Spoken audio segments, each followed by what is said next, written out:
Hello, good morning, boys and girls. Hope you're well. Happy Friday.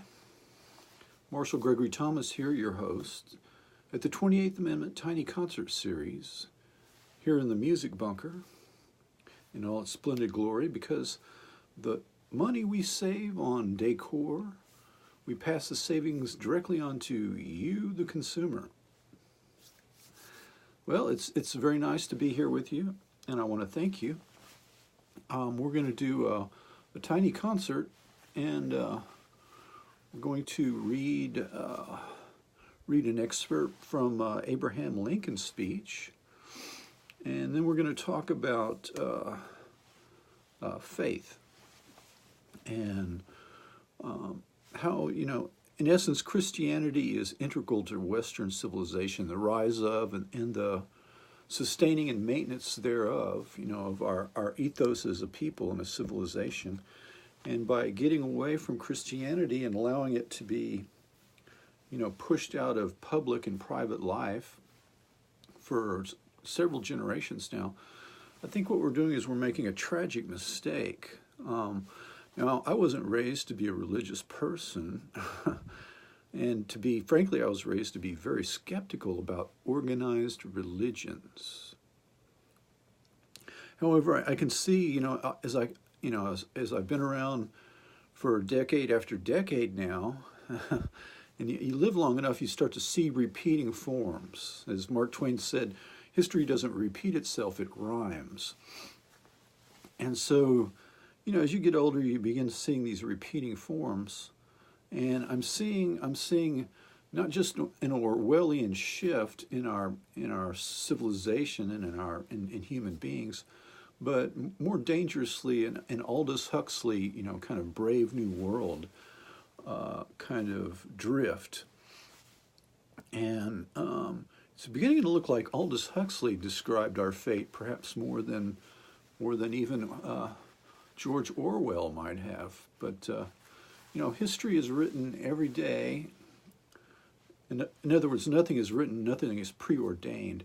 So every day through our actions, through our speech, by speaking the truth about what we see and what we think, and our actions and words, we can renew and reinvigorate and keep alive, sustain our civilization, this republic. And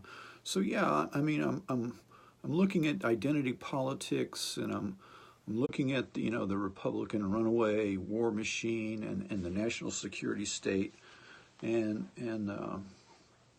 it's very worrying. They're creating a Tower of Babel, and essentially, so how a society fares, it's not a top-down kind of thing necessarily. I mean, Alexander Solzhenitsyn, when writing about the Soviet Union and how it became evil, it couldn't have prospered and it couldn't have sustained itself without evil taking place at the level of the individual. In other words, you have to cooperate with this evil. You have to go along to get along. You have to shut the hell up and get in line and take your free loaf of bread and your free bottle of vodka and go home and don't say anything to anybody, and also to emulate, the evil around you. And so this is the challenge of our times, essentially, to avoid this Tower of Babel, to push back against, this runaway security state, and to push back against, the national debt and this welfare, $2 trillion a year welfare state that is leading us towards a kind of Venezuela type outcome. Because I've traveled a lot, well, sufficiently, I've been to these countries, okay. I've seen this with my own eyes happen. I've been in countries where they're so far in debt and their currency is, their dollar is worth 4.5 cents, not an exaggeration. And they haven't paid the doctors and nurses and police and firemen in 6 months or 2 years, and these people go on strike. And if something happens to you, if you get in a car wreck, the hospitals are shut, okay? You're not getting treatment. And also, at the same time, the peon workers affectionately, the low-wage workers at the airport are on strike, and so they're surrounding the airport, keeping people out. So you can't even get out of the country. So, I've been to these places. I've seen this go down, and, sufficiently traveled and well-read. My ignorance to my, certainly legendary, but, I know enough to know that I don't know very much. But I have been to these countries. I have seen this go down in real time. These failed state banana republics. So when I see, our country creating this Tower of Babel, this slice and dice identity politics, when I've seen the Democratic Party, throw the working class Americans under the bus and go for the victimology class, and I've seen the creation of this, 2 million people with security clearances, after 9/11, this creation of a monolithic, national security state. You have to realize that things can easily spiral out of control. So enough said, babble, babble. So what I'm going to do is basically read an excerpt of a speech, and we'll then very quickly we'll play a song, and then we'll talk about Christianity, its historical role, but more like some basic truths maybe that we can glean from our current situation that can help people.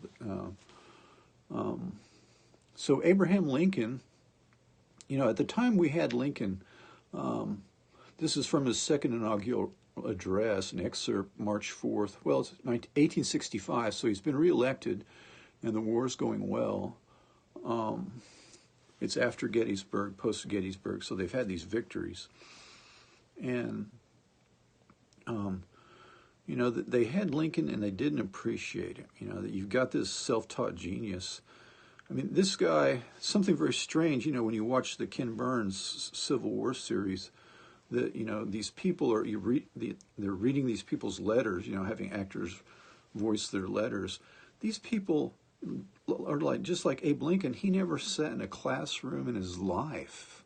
He never completed a single year of formal education. And yet this guy is like the 3,000-year-old man. He's got in his head, like Methuselah, all these tracks, historical, biblical, literary. So, how in the world did this happen? And these people, these common soldiers, these farm labor, these farm boys, are writing these letters to their family and friends and their wives and sweethearts. And these letters are epic. They're just poetic and incredibly, in just a few words, they just have so much emotion and force and reality, power. And we seem to have lost that. Now if somebody can come out of college and they can't write like that, they can't think like that, So that's why I say an Aldous Huxley type of universe we seem to be stumbling into. So let's do a little Abe Lincoln, and then we'll do a little music. Okay. This is his second inaugural address.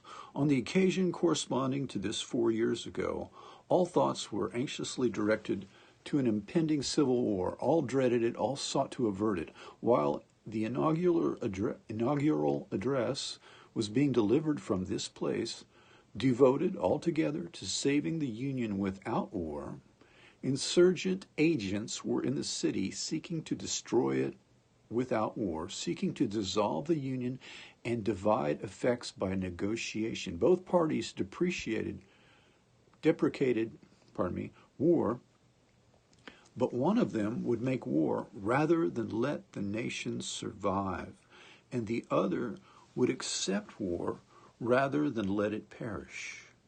And the war came. 1/8 of the whole population were colored slaves, not generally just distributed generally over the Union, but localized in the southern part. These slaves constituted a peculiar and powerful interest. All knew that this interest was somehow the cause of the war.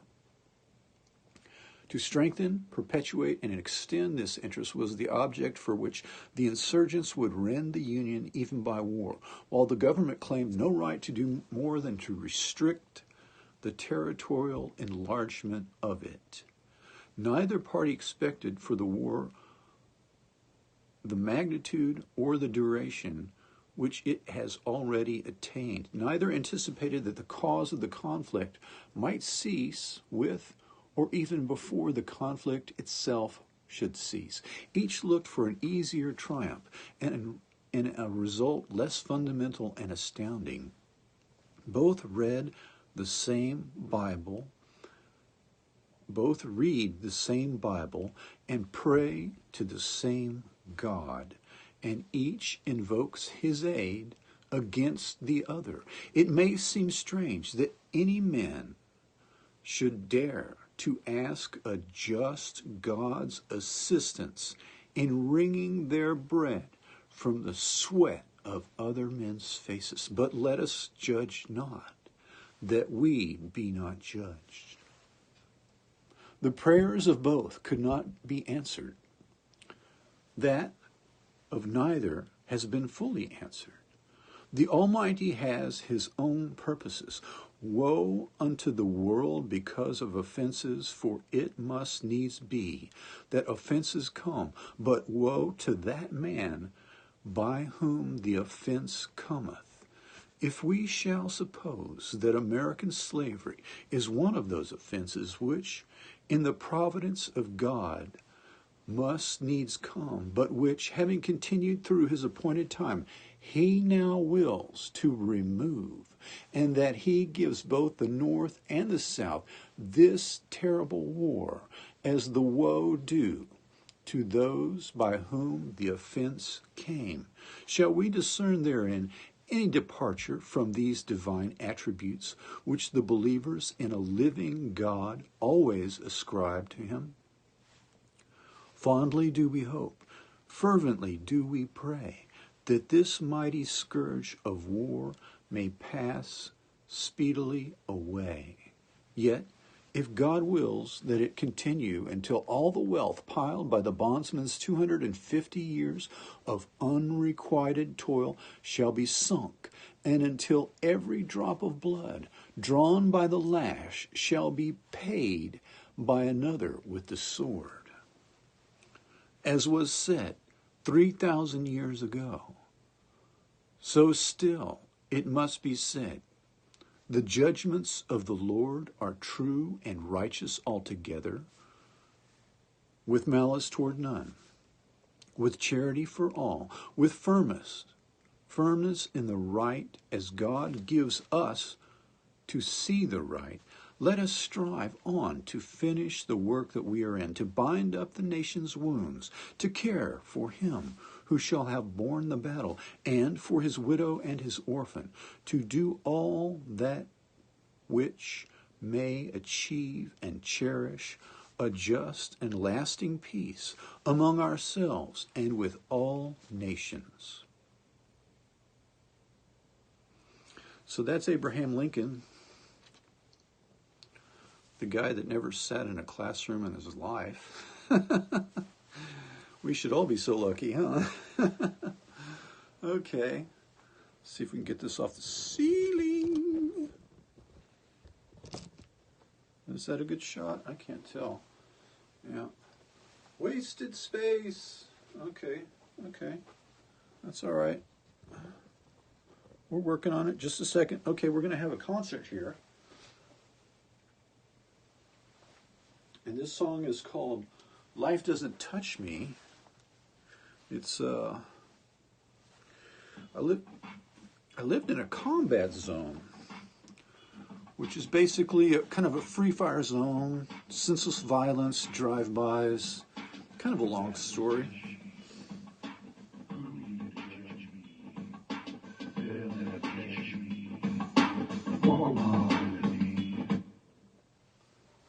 So I'm just going to sing along with the backing track there. Follow the bouncing crackhead. So yeah, I lived in a combat zone, and it was very entertaining. You know, from one moment to the next, if you're going to live or die sometimes. And what could be more invigorating than that?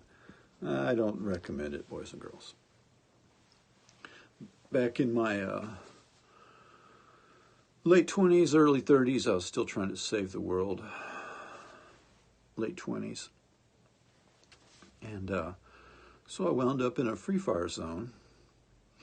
And that's what's happened to a lot of our inner cities. It's the crack wars from the 80s still continue today.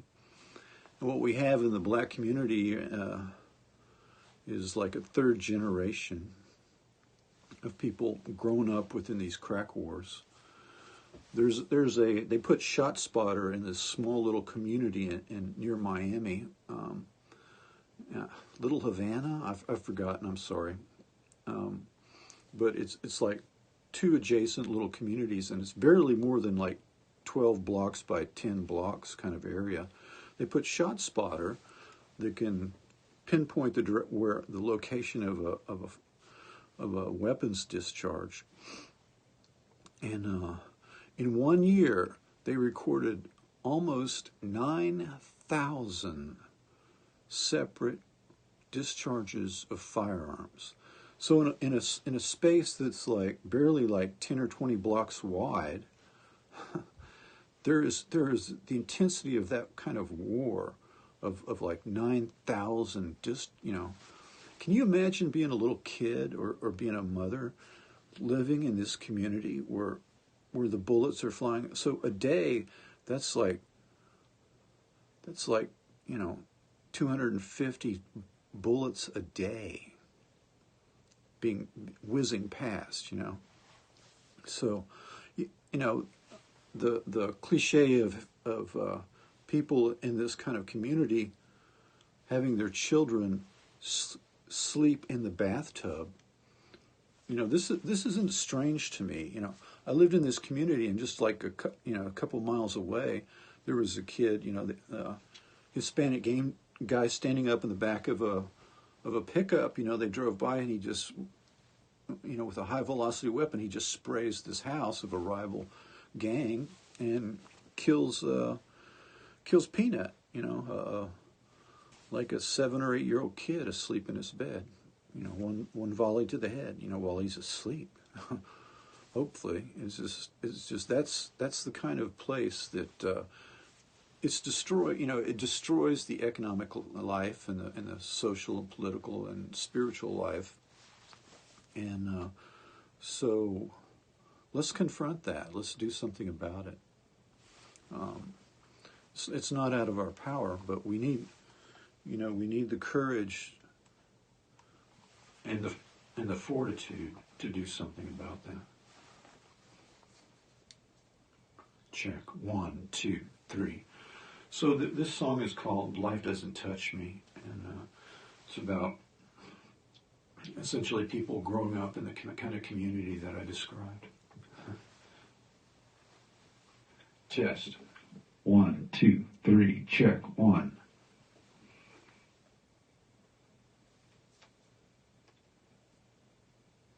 Check.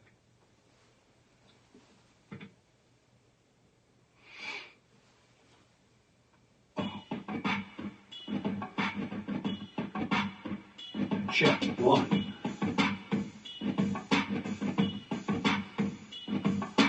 Life doesn't touch me. Who are you to judge me? They'll never catch me. Walk a mile with me. Life doesn't touch me. They'll never catch me. Who are you to judge me?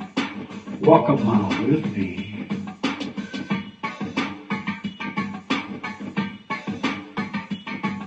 8 ball speaks, she gone a long time. 8 ball speaks, she gone a long time. 8 ball speaks, she gone a long time.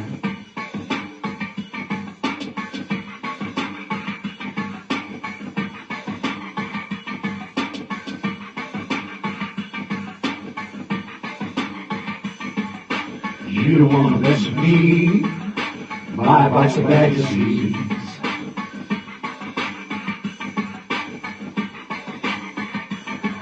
You don't wanna mess with me.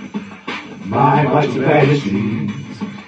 You don't wanna mess with me. My bite's a bad disease. Bad disease.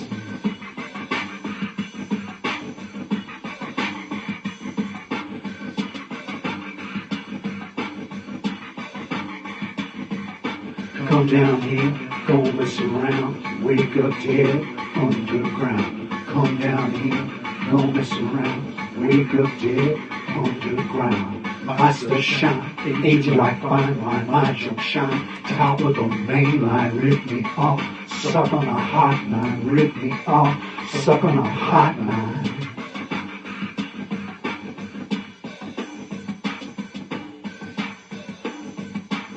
Come down here, go mess around, wake up dead underground. Come down here, go mess around, wake up dead underground. You don't wanna mess with me, my bite's a bad disease. We rule these streets, do as we damn please. You don't wanna mess with me, my bite's a bad disease. When the 8-ball speaks,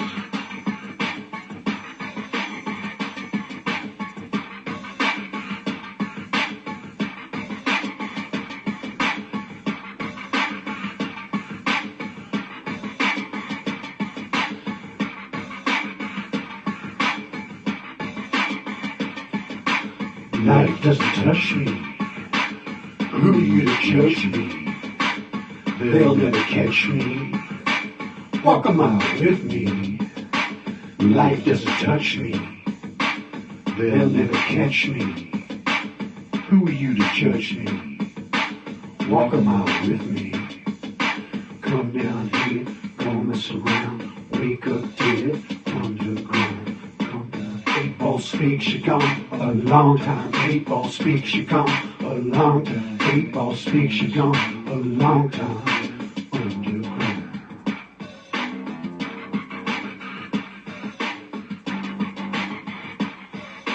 You don't wanna mess with me.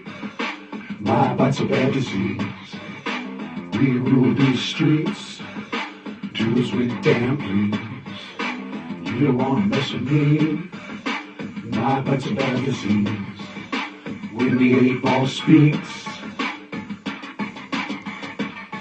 life doesn't touch me. Who are you to judge me? They'll never catch me. Walk a mile with me. Life doesn't touch me. They'll never catch me. Life doesn't touch me. Who are you to judge me? They'll never catch me. Walk a mile with me.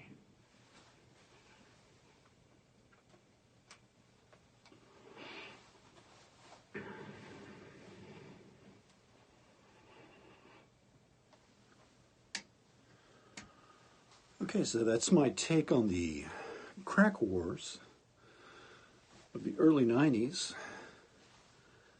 Having lived within about, certainly closer than 200 feet from a crack house.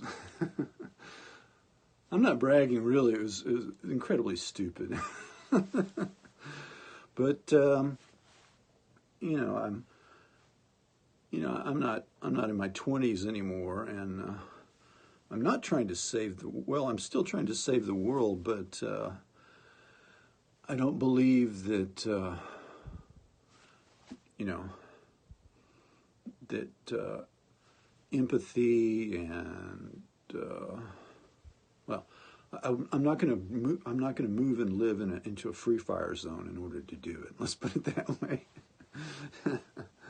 I lived on the street with people who were from Nicaragua, mostly Nicaraguenses, and Guatemaltecos, people from Guatemala, and we had a little bitty village in the middle of 5 million people in this mega city, and it was real nice. We all looked out for each other. We would, on the weekends, we'd drink and eat together, and it was living in a Central American village was really a nice experience, actually.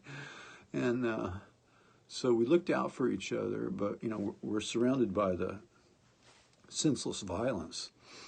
And Friday night, full moon, payday.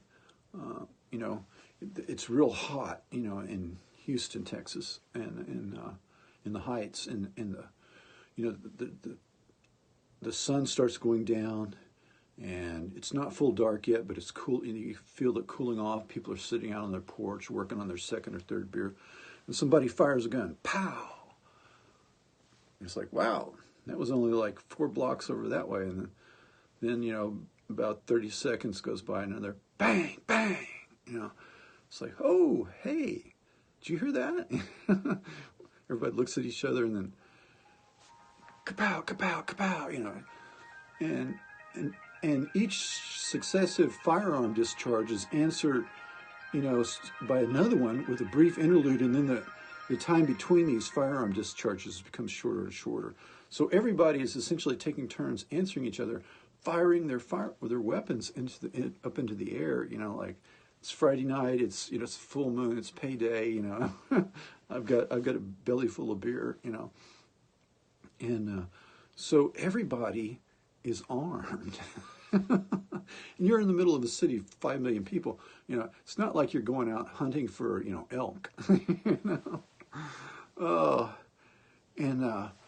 After this goes on for a while, I mean, you can call the police, but they're like, yeah, we know. It doesn't do any good. And so it's a different kind of experience.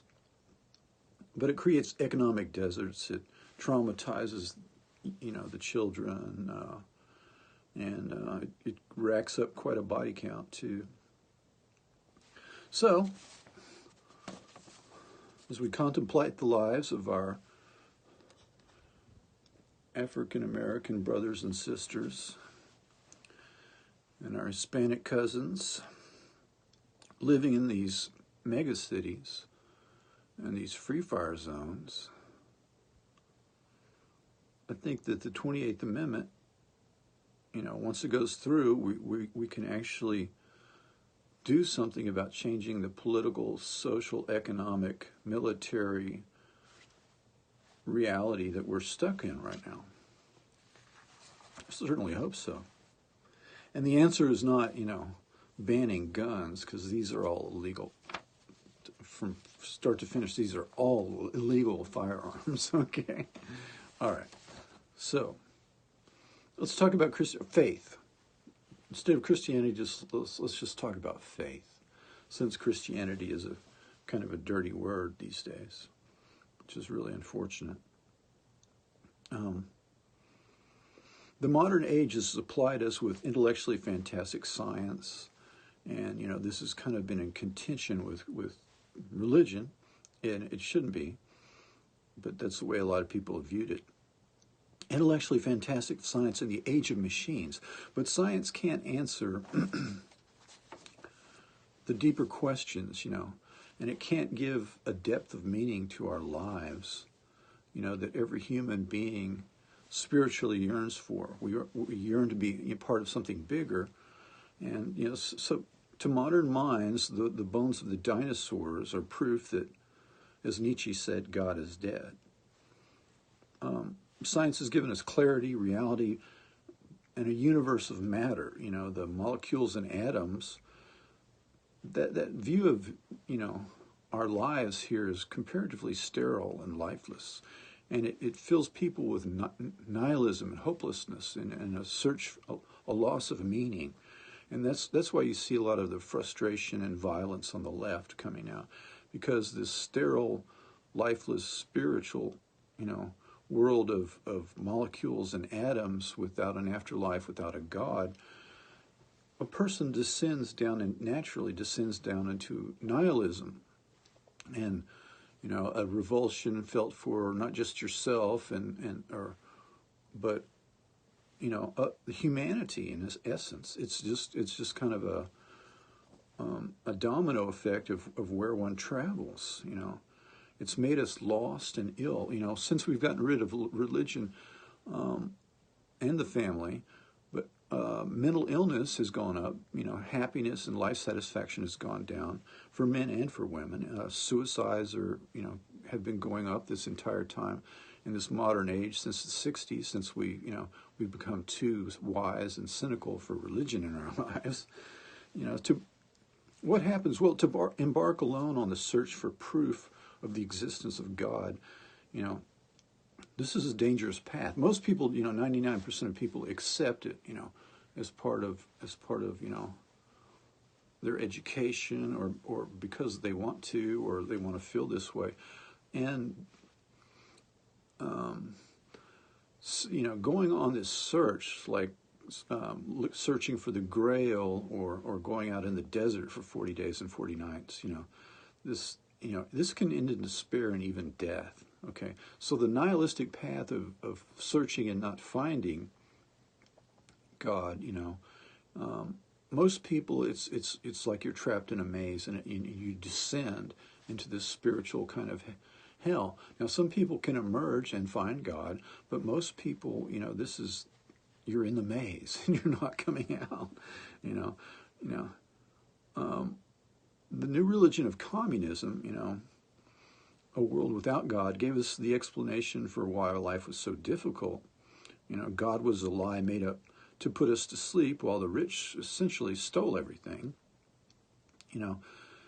And seizing the fortunes and the power of the rich and the ruling class was the answer, and political power grows out of the barrel of a gun. So communism is a pseudo-religion essentially used to replace, it's a power grab by the intellectuals, but it's a pseudo-religion used to replace Christianity, really, seizing power with a gun. And 100 million innocent people died in 100 years, starved and murdered. Mostly their own citizens. Chairman Mao racked up 35, 60 million people. No one really knows and probably never will. These millions died, nameless, faceless, lost to history, victims of their own leaders. Stalin comes in second in the all-time mass murder sweepstakes with, perhaps 35 million of people perishing under his rule. So these were not accidents. These were purposeful, mass murder. Some was actually incompetence, but much of it was purposeful murder, and starvation was the main purpose. It's better that we should all be poor together rather than live a nice middle-class kind of existence, a higher existence, but have some people up here doing really, really well, while most of us are down here doing kind of okay, getting by okay. It's better that we should all be down here and be poor, The effort to make everyone equal, instead of raising everything, actually lowers the collective. And as, I've been to Cuba, and the monthly salary max is like $30 or $40. So do you think you'd be happy on $30 a month? It's a tough row to hoe. So Orwell observed that, the communists, he spent a lot of time with the communists. The communists don't love the poor, okay? Far from it. What motivates them? They hated the rich, okay? They hated the rich. Well, that's what's motivating, our current climate. Now, the horrors and spiritual emptiness of the past 100 years, are impossible to quantify and recall. A single death is a tragedy, said one of the architects of this nightmare. 1 million deaths is a statistic. So, you hear the number 100 million dead under communism. Well, it has no emotional impact. He's right. Stalin is right. It is just a statistic. The question is, are you or your children, your country, or people of your nation, are they going to be statistics too?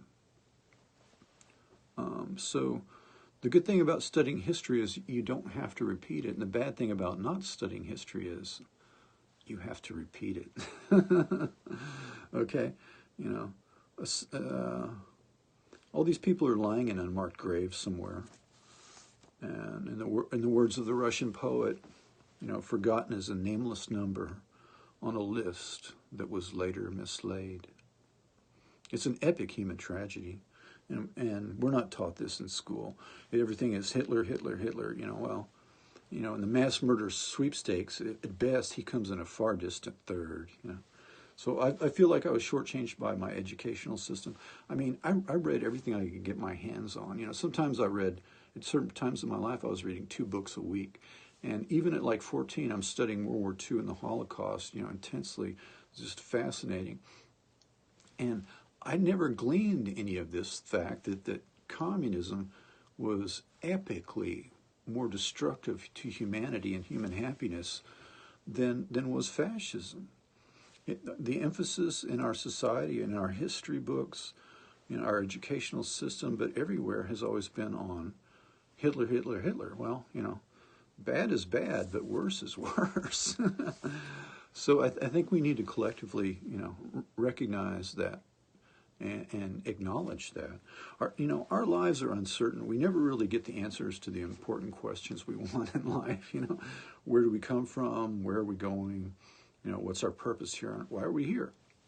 These are fundamental questions that you learn not to ask after a while because you don't get answers. The randomness of the universe makes us feel, this search for meaning as if it seems chaotic. We can't find meaning in this existence. It's difficult.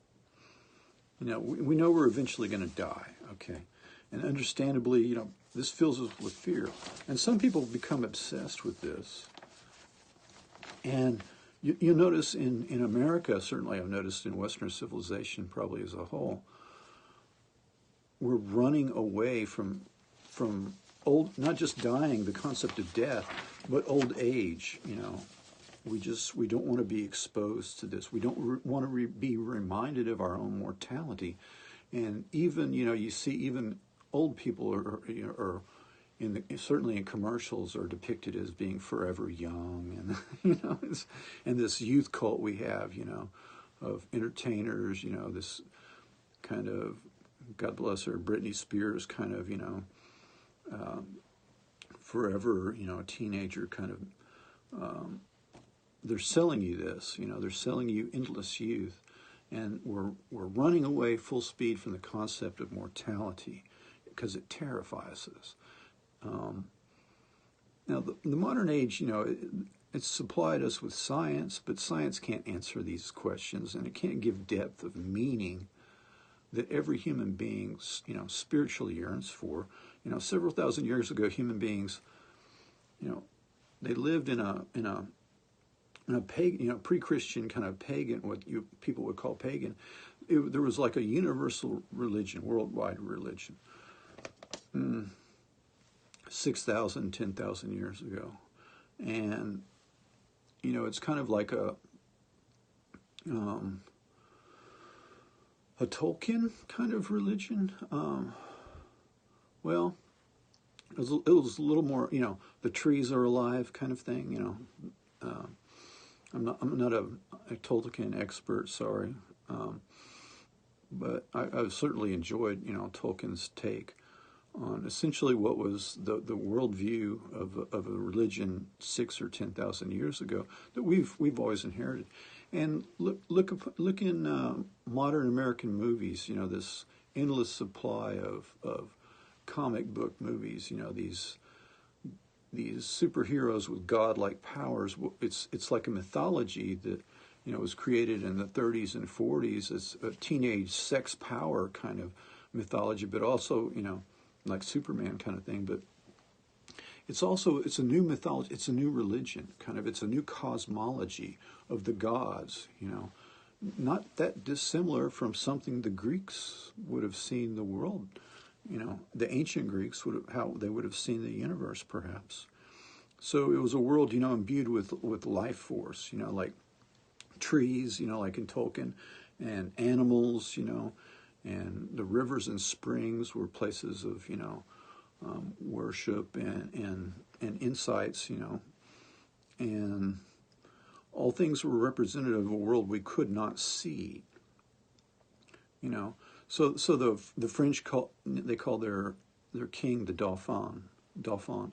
The dolphin, because you see the dolphin like 1%, but most of this world is like a hidden world, a spiritual, deep, a deep spiritual world that we're not privy to. We see the dolphin, but there's some, we have no idea what's going on under the surface, but we know it's imbued with power. And this was a worldview that was kind of a world of spiritual power and hidden strengths and mysteries, and even a lot of these mountaintops, they look like a person or an animal, or they're seen as symbolic of something, potentially alive, possessing spiritual powers. So it was a dynamic world, and it gave people a spiritual sense. Well, now we live in a world of atoms and molecules, and we're committing suicide at epic levels, and we've never been more unhappy. We're all taking drugs and alcohol. And, we should be happy, right? We should be happier than we've ever been with living this lifestyle. We live a lifestyle in the modern age better than the kings of old could have even, hoped for. And yet we're taking epic amounts of, substances to alleviate our stress and spiritual emptiness and this nihilism that we're trapped in. Science has given us clarity, reality, but a universe of matter, molecules, atoms is comparatively sterile, lifeless, and this has a hidden cost, a psychological cost to human beings who, by definition, seek God. A human being is a God-seeking, by definition, entity, seeking connection with a higher power, whether that power resides, like 10,000 years ago in the trees and animals and the sacred springs, or in the heavens, as an abstraction, as a single God. Science has given us this larger universe of 14 billion years in age, that you really can't comprehend when somebody says 14 billion years. You can't. A 4 billion year old world, an Earth, it's a little over 4 billion years old, that orbits the sun with 70-million-year-old bones of dinosaurs. But in supplying these answers, science has painted us a spiritual void. As empty as the icy cold of space, that space is mostly a void, for all intents and purposes, at absolute zero, devoid of matter. And so we're kind of lost in space in this new world. Where's the meaning in quantum physics? Where is the power or the love, in the meaning in a black hole? Well, it's a mystery and it's intriguing and it's enticing, but it doesn't fill us with the same kind of spiritual power. Without our dynamic, magical concept of reality, of the past, or something approximating that, some kind of cosmology of deeper meaning, something, larger than ourselves, mankind searches for God, and finding him not, begins to despair and slowly go mad. And that's probably part of the chaos of the current day and age. A lot of people are, in their unhappiness, are striking out. And descriptions of schizophrenia, were relatively rare prior to the 19th century. Now, I'm sure there was plenty of crazy people, but the implications of that could be interpreted to mean that this shifting reality has made us increasingly ill. And it certainly has. If you measure this in the 19th and 20th centuries, you see, increasing illness. Now, most of the people who accept that God exists do so, because to begin in earnest, to begin a solitary search without accepting this is not unlike the search for, going out into the desert, for 40 days and 40 nights, or even 40 years, the search for the Grail. All of those guys died in that mythology. Okay, a failure in this search could end in despair or even madness and death. So this is, unless you're one of these people out on the edge, like Black Elk or Sitting Bull, or these shamans, unless you're so constituted considering the things that can go wrong, perhaps it's best that we do accept these things without actually trying to go out and, like the doubting Thomas, poke our fingers in Christ's wounds, so to speak, demand actual proof, But this is up to every individual. That was one of the great gains of Protestantism, is that, instead of having a priest as an interlocutor between God and the common man, that every man reads his Bible and woman read their Bible, and every person is a priest. Every person is their own priest, seeking God themselves. There is no go-between. and we've gotten rid of, in essence, this priestly hierarchy or class, chanting magical incantations while we sit there, living in thatched huts in Europe. So this was a tremendous spiritual leap forward. Now,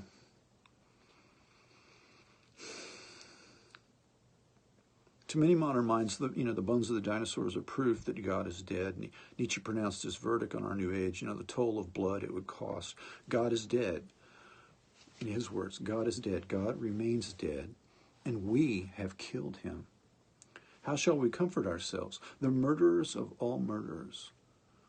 What is holiest and mightiest of all that the world has yet owned has bled to death under our knives.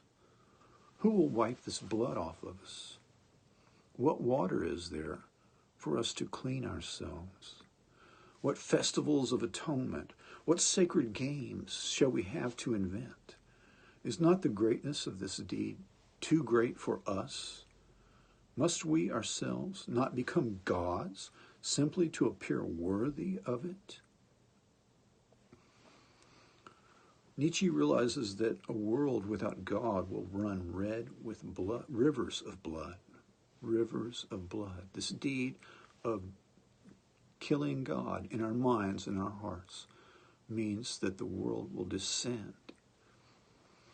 And when he states the quote, God is dead, this is a matter of fact, it's not a triumphal statement. This is a lament. This is trepidation and fear and mourning together.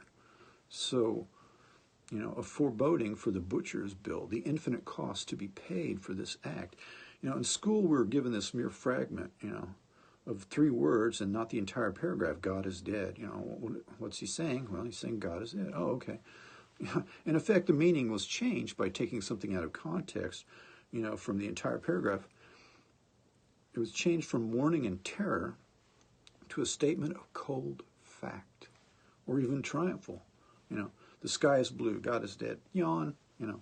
Maybe if we'd been told the whole truth, the horror of the 20th century would have made more sense to us looking back at it, And mankind set about reinventing religion without God, a utopian vision of earth, a utopian vision of heaven brought down to earth as a cure for the depredations of the industrial age and winner-take-all capitalism, the sheer brutality of an evolutionary survival of the fittest type economic system that is incredibly brutal. So communism was a cut-and-paste version of Christianity, a substitute, for each according to his ability, to each according to his needs, said Karl Marx in 1875. The idea is that with socialism there will be enough to satisfy everybody's needs. We'll all share the goodies. Okay, sure. This is the most Christian idea in existence, but it's not in the Bible. It's in Das Kapital. Marx is reinventing the miracle of the loaves and the fishes for people trapped in working in the mines and factories for starvation wages. People in his day and age, they're working for $1 a day existence, hand to mouth at best, Is it any wonder that Karl Marx, his masterwork was the most cited book of its kind, a sociological work, for nearly 100 years? So it captures the human mind. It purported to explain the hell we were in and supplied a vision of the Garden of Eden. We can get to this utopia. A heaven attainable through revolution. We'll just have a virtuous French Revolution, from the bottom up, and we'll install a utopian proletariat Garden of Eden. So Nietzsche was right. We've learned since that Marx was wrong. Men aren't saints, okay? And Nietzsche was right. In their cut and paste new religion of communism, a world without God, 100 million people, innocent people, died in 100 years, starved and murdered. Once again, Orwell observed that the communists didn't love the poor. They hated the rich. The driving force is envy, jealousy, resentment, and pathological hate. And a lot of this, Freud would say it goes back to the family. These are actually, let's just say it straight out. I'm going to tell you, okay, these are mommy and daddy problems. These are like on the level of potty training problems. These are people with pathological problems. Now, fascism is a mixture of Christianity, another ism, fascism, a mixture of Christianity, race theory, and pagan mysticism. So all of these are new religions, and since Christianity has been cast out, and it seems in the modern age no longer sufficient, or you take a little Christianity, you take some super race theory, and you take some pagan mysticism, and voila, cut and paste, you have a new religion, Now, political correctness is a rehash of communism. The far left is engaged in a never-ending session of self-criticism. Instead of these Chinese communists sitting around denouncing petty bourgeois tendencies in themselves and others, Western people seek a purity of thought for imaginary crimes that can never be wiped clean. Never forgiven. Nothing you do will ever make this okay. You must always seek redemption every day of your life, and in the end, it will be insufficient. Nothing you do will suffice.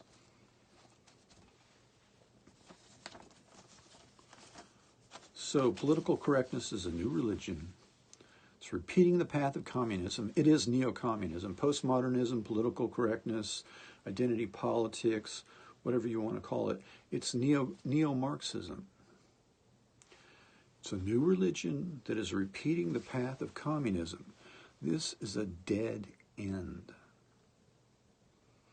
And it's because these people, part of it's a power grab, part of it's pathological problems going back to the family and childhood. And part of it's just the void, the nihilism of the loss of Christianity. The New Age movement was largely a mixture of Buddhism and Eastern mysticism, just a cut and paste. Ultimately, someone like the Bhagwan Sri Rajneesh showed us sometimes a cult is just a cult, especially when he tried to use biological weapons to kill a bunch of people and take over more or less the state of Oregon. Please, feel free to Google that one.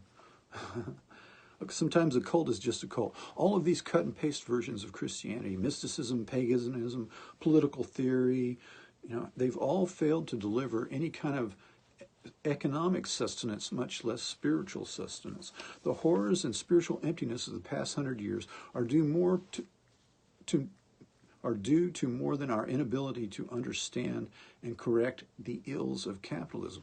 Our inherent nature is to be dissatisfied with what we have, especially if we inhabit a paradise. California in 1980, a paradise, however incomplete, was as close to an earthly paradise that mankind has ever created.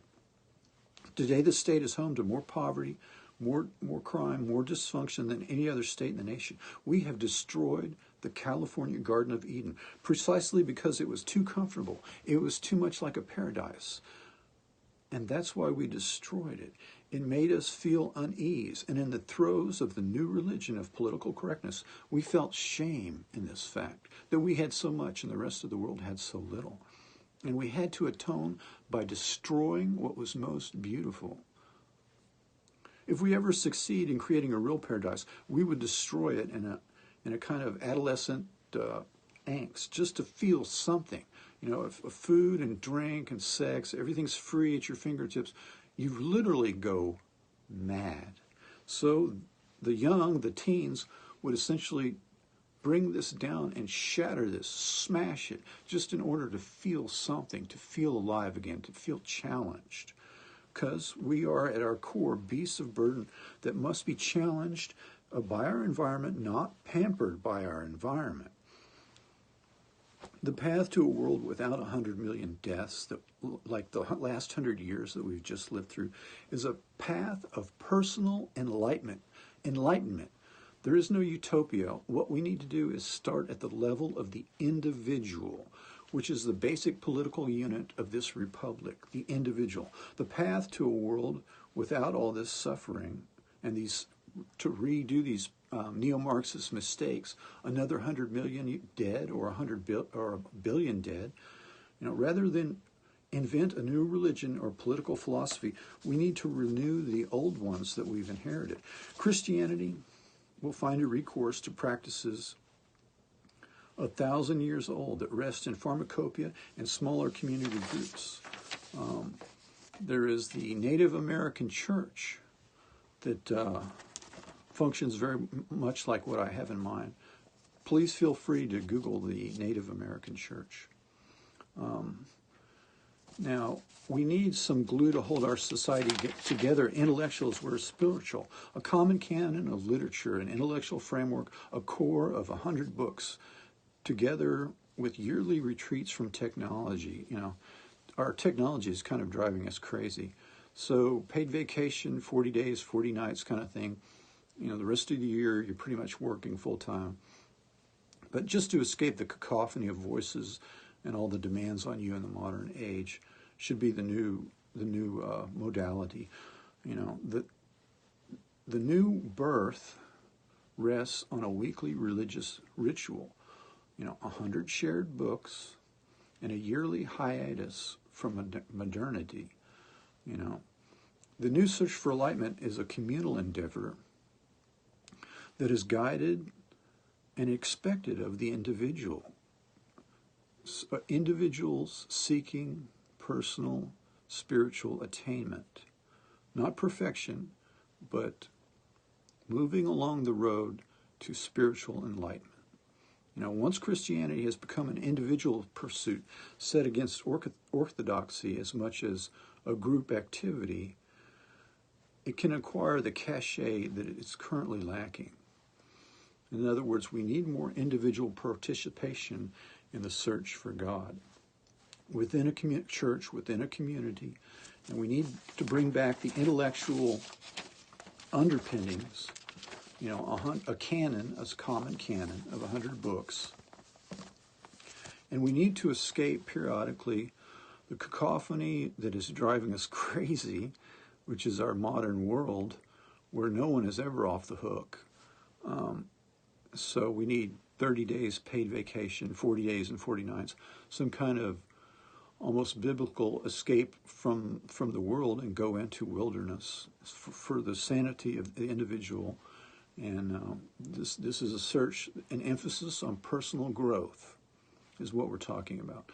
And not to create a utopia, but to create a society that emphasizes the importance and the centrality of the individual, both intellectual, spiritual, not just economic.